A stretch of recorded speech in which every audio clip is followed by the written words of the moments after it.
Hello and welcome to KRWG Public Media 2024 election coverage featuring New Mexico House District 39. Hello, I'm Anthony Moreno. KRWG Public Media and the League of Women Voters are pleased to present this candidate forum.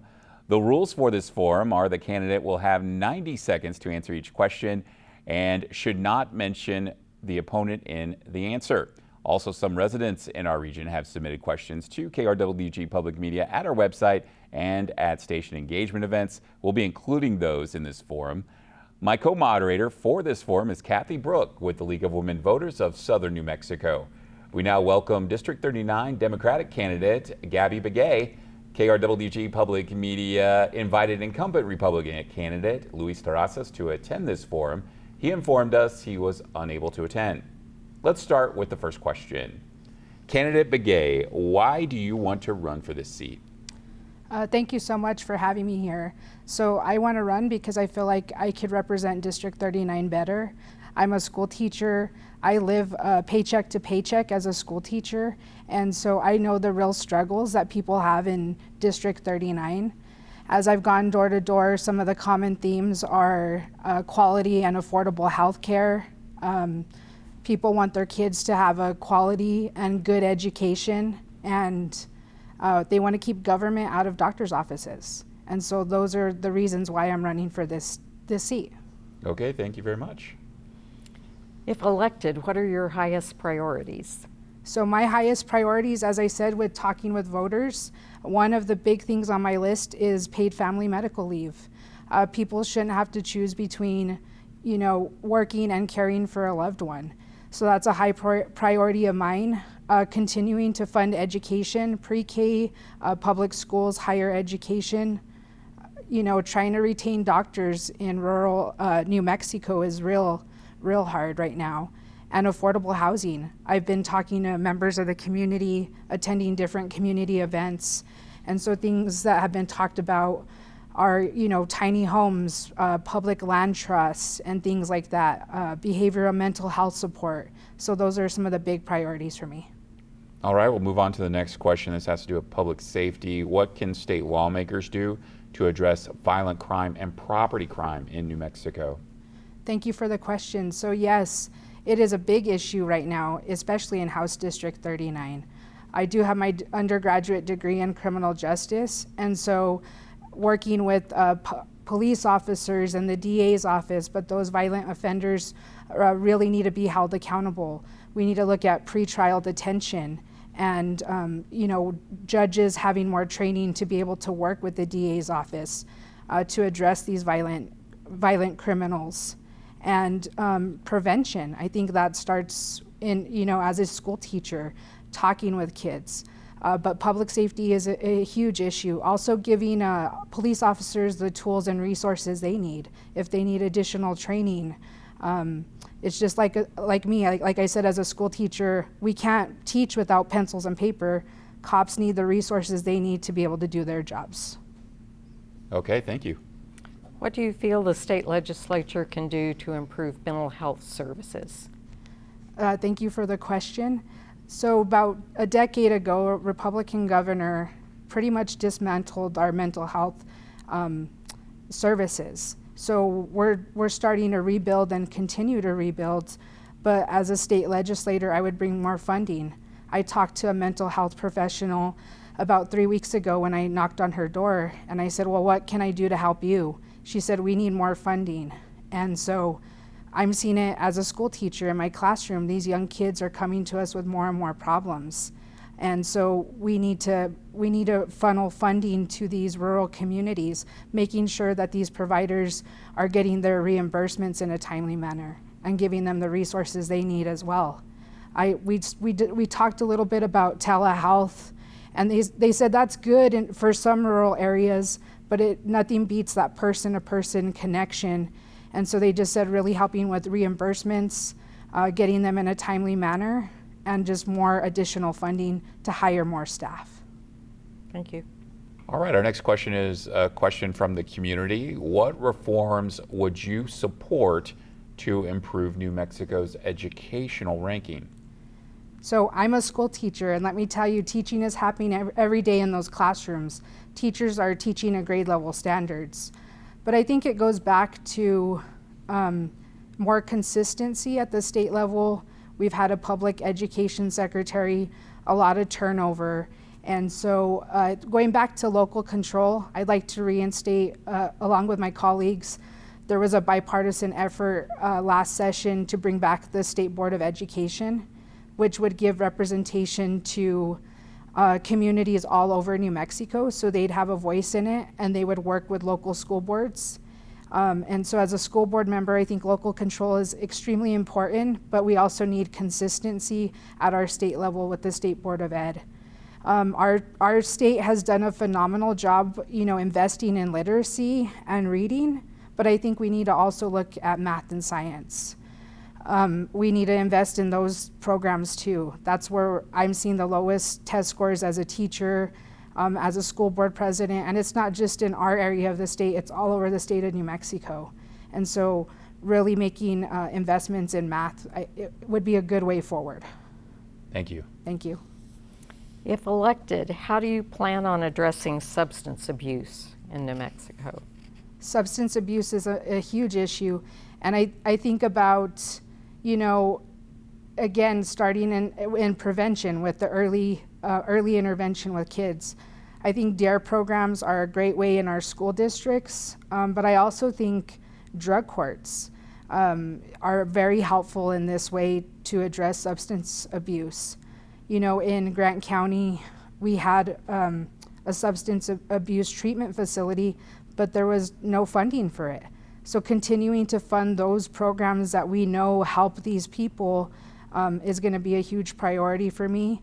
Also, working with the courts. The courts can mandate that offenders go to treatment.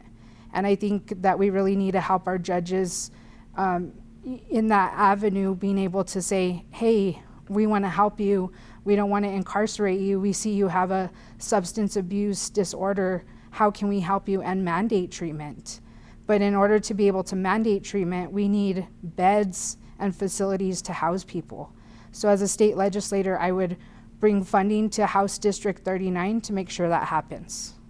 Thank you. What's your plan to address affordable housing in New Mexico? This is super tough issue, not just in House District 39, but all over the state of New Mexico.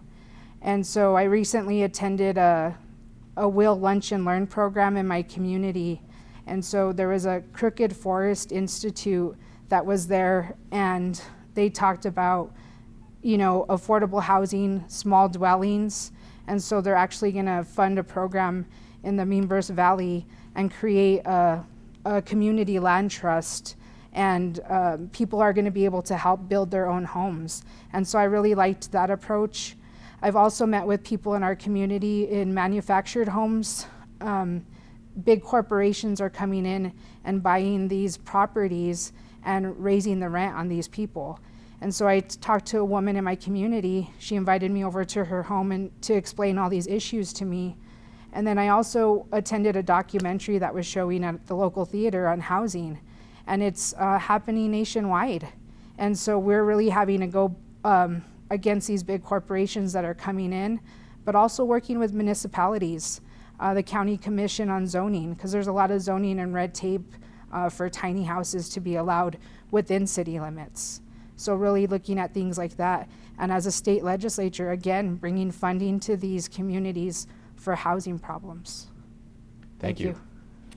In what ways should the state legislature be addressing the child welfare system to create better outcomes for foster children in the state?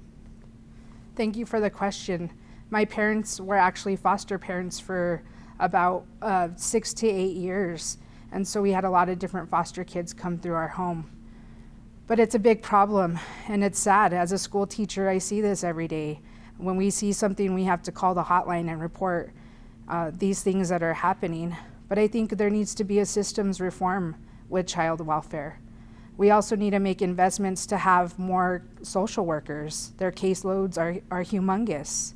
And I think morale has been low. And so, investing in scholarships for people that want to go into social work, or helping with childcare. Child welfare, we had a sad story in my community where we lost a 6-year-old girl, and that should never have happened. And it was reported 3 different times, and unfortunately, she lost her life. And so we really need to look at the well-being of our children. They're our future. And I went through a program called Emerge New Mexico, and a trainer told me, when you do the work you do, remember the children in your life. This is what you're doing it for. So we need to look at reform and addressing those needs. Thank you. Thanks. Our next question is a community question. If elected, what steps would you take to address healthcare challenges in New Mexico? Thank you for the question. Has anyone been to the doctor lately trying to see them? Because I tried to see my primary care physician, and it's hard to get in. And in rural New Mexico, it's even harder. And so, really trying to bring people to District 39, really highlighting what we have in the community. We have the Gila wilderness that surrounds us. But I've thought about housing, especially for doctors and teachers that want to come, dedicated housing for them to be able to come into our community. Also looking at student loan forgiveness, and maybe not just forgiving a small portion, but if they stay with us for 5 to 10 years, forgiving all their student loan debt. And just really working with our doctors and nurses that we already have to continue to stay in our community. And they're dedicated. Once you come to Silver City, Grant County, Hidalgo, Catron County, you don't want to leave because it's such a beautiful community, and it's one of those places where people still help their neighbors. And so continuing to maintain the physicians that we have and also recruiting those new ones to us would be a priority for me. Thank you. The next question is, how can New Mexico continue to bridge the digital divide? Thank you for the question. Broadband is a need. As a school teacher during COVID, I think none of us were prepared for that. And I was shocked, even as a school board president too, how many families in our district didn't have access to broadband. And so I know Senator Michael Padilla has put a lot of work forward in getting broadband to rural communities, but I would continue to work with people in the legislature who have championed this kind of legislation. And it really affects, I think of my family up north on the Navajo reservation. I think of my school district where sometimes our broadband, we have issues and have to be rerouted to our rural school district, Cliff Schools. And so it's a real issue, and we need to get funding from the federal government. There's funding out there. And so seeking those federal dollars and also working with the state legislature and those legislators that are currently working on this. Thank you. Our next question is from the community. What would you propose to diversify New Mexico's economy and promote sustainable economic growth? Thank you for that question. I think of these new business owners in my community. They've opened a brewery, but it's on the Continental Divide Trail. And so they were brought to our community, and they met on the trail, fell in love, and started this small business in my community. So continuing to help them, they've had real trouble securing a long-term facility to continue to grow their business. But also the green industry. There's real opportunity in solar and wind. Tourism is another area. Cannabis is another area. There are problems with cannabis, but it has produced money for lots of municipalities. Outdoor recreation, I just covered the Continental Divide. Silver City is a gateway community for the Continental Divide, and it's brought numerous people in.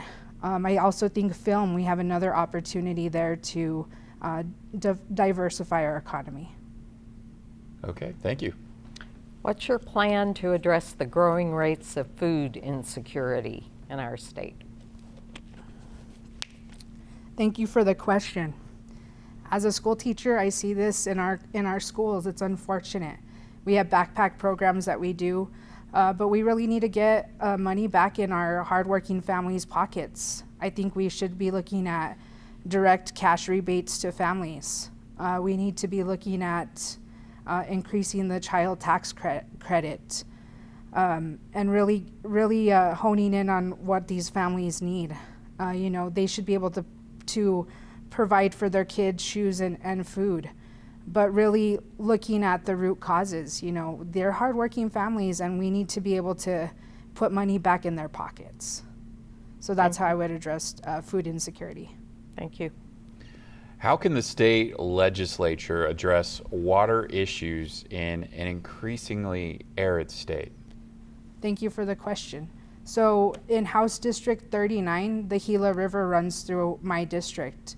I grew up fishing with my dad. I still go fishing with my dad. We go fish for trout. And this is a real problem. I talk to people locally. I think of Allison Sitwick at our GRIP office, who's been working with water for 2 decades. And she says it's a crisis. It is a crisis. She said we need to develop a 50-year plan. I'm not an expert in water, but I go seek out those experts who tell me what we need to do. She says we need a 50-year water plan, and we need to look at future generations. I think of my nephews, and they need to have clean drinking water, and their kids need to have clean drinking water. We need to be talking to the professionals at New Mexico State, New Mexico Tech, and how to address water. I know the Environment Department has had real problems with staffing. They need additional staffing to be able to address this, and especially in the area of data collection. They're really lacking in being able to hire people to collect the data necessary to move forward with this water plan. So those are some steps I would take to address water in New Mexico. Thank you. Should New Mexico move to a paid legislature? Please explain your answer. Yes, they should. As a public school teacher, I had real concerns when I decided to run because I'd be leaving my students for 60 days. But fortunately, my school district and my superintendent gave me the A-OK to go ahead and run. But we do. It would open so many opportunities for people to run that aren't retired or own their own business. It would widen the pool. It would also give the legislators the time they need to really look at policy and creating law instead of just having a 30 or 60-day session. We are the only state in the United States that doesn't pay their legislature. And so I think it would open up the pool to the people that would want to run for office, and it would give the taxpayers and the people of New Mexico, they could put trust in the government, and the legislators could really focus on these issues. So yes, that's why I would support a paid legislature. Thank you. Thank you. Our next question is a community question. What actions do you feel state lawmakers can take to address climate change? Thank you for the question. So I think of solar and wind energy with that. Electronic or vehicles. I think of my dad who has a Dodge diesel truck, and it's going to take some time for him to get rid of that truck to ever move to an electric vehicle. But I also think we need infrastructure if we want EVs to come forward. Charging stations are expensive. But I think really investing in solar and wind energy. Earlier I talked about green jobs, working with unions to train those workforces, apprenticeships. In the local newspaper, I read an article about IBEW Local 611, big union in New Mexico, who partnered with 3 high schools across New Mexico. Silver High was selected, and in conjunction with PNM, they're working with students to help them, get careers in these fields. And so they're focusing on linemen with PNM. And I didn't know that Silver High School was selected. And so continuing to do that and work with these unions and local partnerships in our state to really build an industry in preparation of solar and wind jobs, if that's the way we're going to move forward. And New Mexico has done a good job of already investing in addressing climate change and also working with universities too. All right, that's our time. If elected, what steps would you take to support the agriculture industry in the state? So I think of one of my students. He comes right to mind because I ask my students, what do you want to be when you grow up? And he says, I want to continue the tradition of working on my ranch and my farm. And so that gives me hope. And really, as a school teacher, I've partnered with New Mexico State to come in and do a healthy foods program. And they talk about where these foods are produced. And so they came in and we read a book, and they talked about the meat that came from the stew that they made in my classroom. But really, working with farmers and ranchers, food to table. They're, I know in my Cobre School District where I serve as school board president, we partner with them and we buy some of our produce to have in our cafeterias, but continuing to do that on a larger scale with institutions, with hospitals, but also helping the ranching community too, because there's floods and floods affect their crop. And so how we can address those issues. I know in Verdon, part of my district, they suffered humongous flooding, and that affected their community. So getting them the relief they need as a state legislator would be a priority for me, but continuing to educate people of how big agriculture is in the state of New Mexico. Thank you. Thanks. What changes, if any, need to be made in the tax structure of the state? Right now is not a time to be increasing taxes. And that's how I'm going to address that. We are going through a tough time, and so I would not increase taxes at this time. Okay, thank you. What is your plan to improve public transportation? You know, this affects House District 39. We are a rural community. We're very lucky that we have a bus transportation system, Correcaminos, in our community. But continuing to get the funding they need. I know some of the rural communities bring in, once a month they have the seniors transported to the grocery store, from the Reserve Glenwood area. And so being able to provide funding as a state rep to those communities so that it doesn't happen just once a month, because people don't need to go to the grocery store just once a month. I think of myself, who needs to go to the grocery store 4 times a month. And so really looking at that, providing bikes. We have a great cyclist community in Silver City. A lot of people like to bike to work, and I would encourage that. We try to get kids, we have a bike club at my school, and that's a great way of transportation. And continuing to be role models. My principal bikes to work every day, and so our students see him biking to work. But I think investing more in public transportation that already exists and how we can make it better, and then talking with those people on what needs they need. I'm sure they need new buses, higher pay for those bus drivers. So really asking to see what they need. That's how I would address public transportation. Thank you. Thank you. Our next question, what state laws, if any, do you believe should be passed regarding firearm safety? So thank you for the question. I am a gun owner. As a school teacher, school board president, and an aunt to two nephews, gun violence is a huge problem. And as a gun owner, we know that I have to be responsible. It comes with responsibility. So continuing to look at red flag laws, appropriate storage of firearms, and educating our kids. I learned to shoot my gun at the Grant County shooting range, and they don't allow AR-15s, which is good. No one should be able to own an assault rifle. We don't need it. We're a big hunting community. And so really, like I said, expanding on those red flag laws, background checks, and just being responsible gun owners. And then educating people about gun violence. As a school teacher, every year I have to talk to my students about the possibility of a person coming into our school and harming us.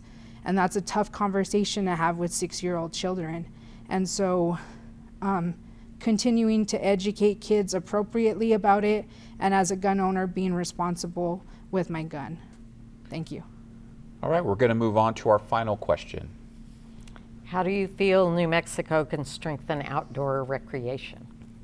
So I think we're already doing a great job, but continuing to help those small businesses that promote outdoor recreation, I talked about that brewery in my community that was just started. They're right there on the Continental Divide Trail, and they're trying to promote, and they're in the mining district, so not in Silver City, but in the Baird, Santa Clara area. And so when I've had conversations with them, they're like, we really need to market what we have to offer in this part of the state. They said the Gila Wilderness, the Gila River, Fort Baird, they try to do leagues, frisbee, disc golf, and so that's something. Really looking at rafting, outdoor recreation, hunting guides, camping, it's a huge opportunity to really promote our outdoor recreation in New Mexico. Thank you. Thank you. That concludes our New Mexico House District 39 Candidate Forum. We want to thank Democratic candidate Gabby Begay and our co-moderator Kathy Brooke with the League of Women Voters of Southern New Mexico. A reminder, you can stay updated with local election coverage by visiting the KRWG News Election Center at our website, krwg.org. I'm Anthony Moreno. Thank you for joining us. Election Day is Tuesday, November 5th.